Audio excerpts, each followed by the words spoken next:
Good morning students, myself Shraddha Agrawal from Holy Hearts Education Academy. Today I came with class 12th topic, that is electrochemistry, and today's topic will be fuel cell as well as corrosion.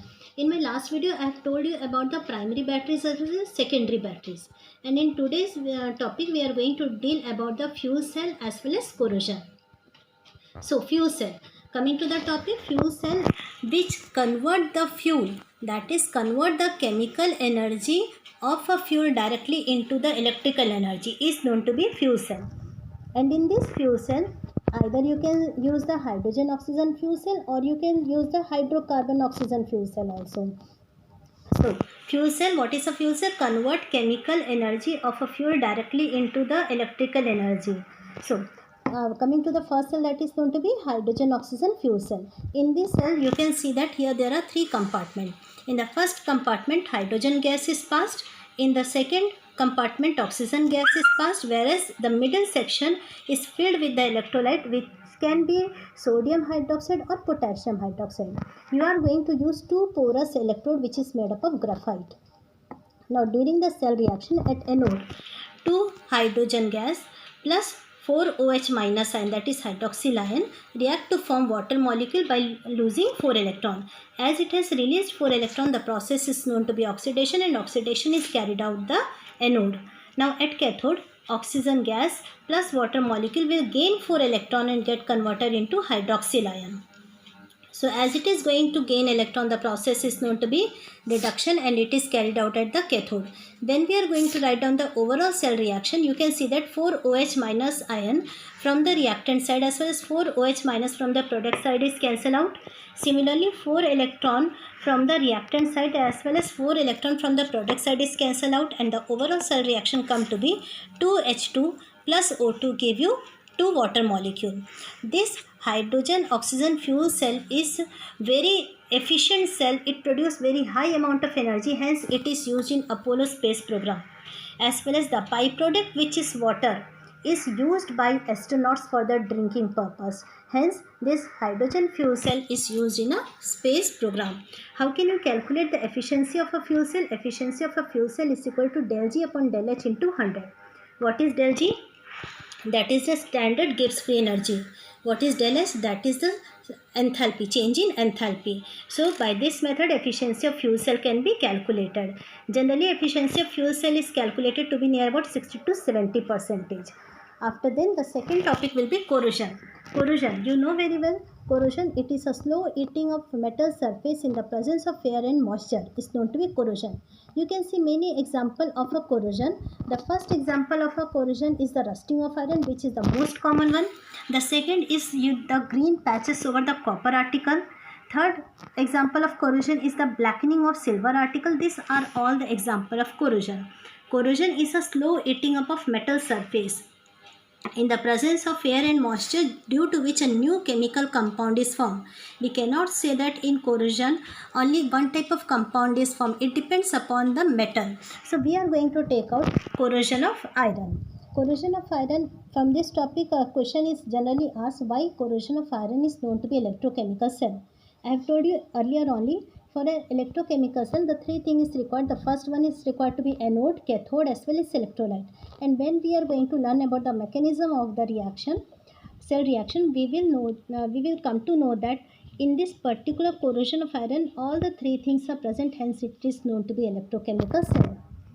So at anode, iron, which is in the metallic form, lose 2 electron and get converted into Fe2 plus ion.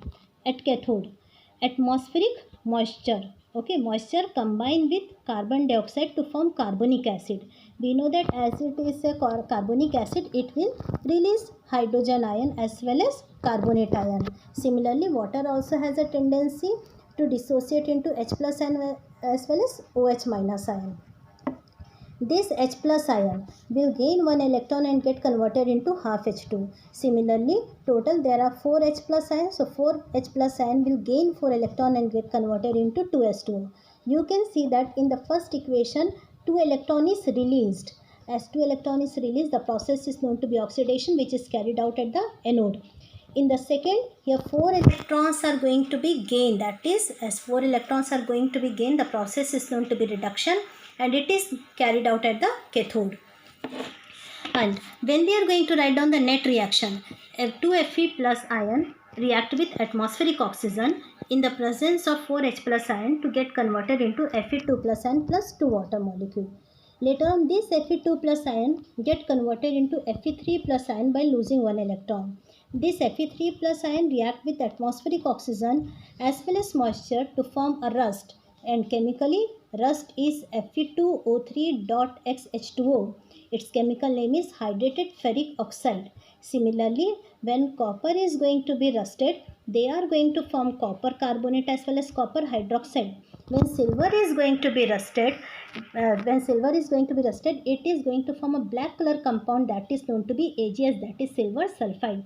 So as per the metal, the chemical formula as well as chemical name of the rust is going to be changed. Now, what are the factors which promote corrosion? The first factor is position of metal in electrochemical series. So, lower the position of metal, that means I have told you earlier about the electrochemical series, the metal which is placed at the bottom are highly reactive. So, the metal which are placed at the bottom are highly reactive and they has the more tendency to lose electron. As they has a more tendency to lose electron, they get easily corroded. Second, presence of impurity. If in the presence of a trace amount of impurity also, it can act as a vortex cell and the corrosion and the speed of corrosion is increased.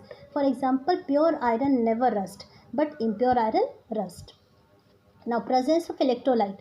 Electrolyte increases the speed of corrosion. What do you mean by electrolyte? That is the salt solution. So, if you are going to take out a piece of iron in a pure water as well as piece of iron in a sea water, the iron piece which is deep in a sea water get easily as well as fastly corroded as compared to that of the normal water. Now, the next is uneven surface. So, if we can see that if the surface is smooth, that means there is no tendency to deposit the moisture, hence the rate of corrosion decreases. But if the uneven surface is there, it allows the moisture to deposit and hence it will act as electrochemical cell which leads to the corrosion. So, uneven surface will increase the process of corrosion. After then, coming to the next topic, that is prevention of corrosion. How can we prevent corrosion? The first method is barrier protection. Barrier protection means a barrier is set up between the metal surface as the moisture. How can I set up a barrier between a metal as well as a moisture? By painting, by coating the metal surface with oil or grease, or by coating the iron with some non-corroding metal like copper, nickel, chromium, aluminium, such like that. So by painting or by oiling or greasing, we can protect our iron article from the corrosion. Second is sacrificial protection. The word sacrificial means we are going to coat iron piece with another metal which is highly reactive than that of iron, so that that particular metal get corroded and iron get protected from the corrosion. So, in sacrificial protection, to protect a metal from corrosion, a coat of highly reactive metal is applied so that the highly reactive metal get corroded whereas the iron get protected. And the best example is galvanization. You know that in galvanization process, the iron article is protected from corrosion by coating it with the zinc metal.